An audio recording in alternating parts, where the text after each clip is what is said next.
Men hozir bir hadis aytaman.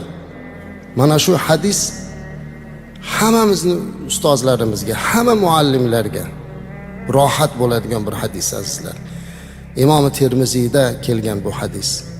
Payg'ambarimiz alayhisalom aytadilar: "Innalloha va malaikatahu va ahlas samawati wal ardin hatta an-namla fi juhriha va hatta al-huta la yusalluna ala muallimin nas al-khayra."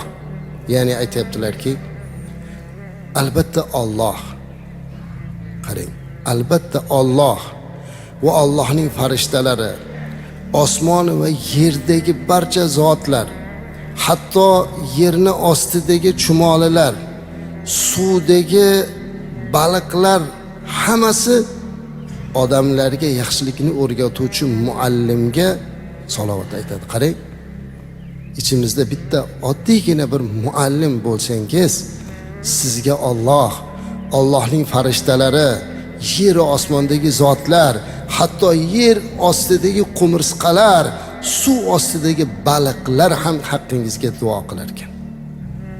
Bundan ulkanroq tuhfa, bundan kattaroq e'tirof bormi azizlar? Islom dini ilm dini ekanligiga nishona beradigan buyuk hadis. Islom dini ilm egasini ko'klariga ko'tarishlikka namuna bo'ladigan hadis mana shu. Bu yerda olim haqida gap ketmayapti. Oddiygina bir odamlarga yaxshilik o'rgatuvchi muallim.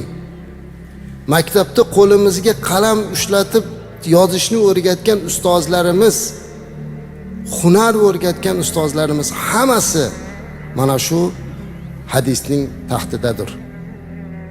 Bugun ushbu mav'izada siz azizlar bu hadisni eshitar ekansiz.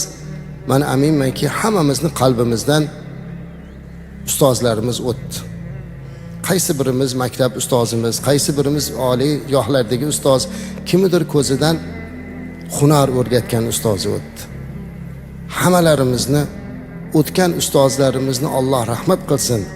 Hozirda ustozlik qilayotgan muallimlarimizning barchasiga Alloh taoloning quyidagi hadisga muvofiq salovati, salomi va barcha mahluqotlarni istig'fori bo'lsin.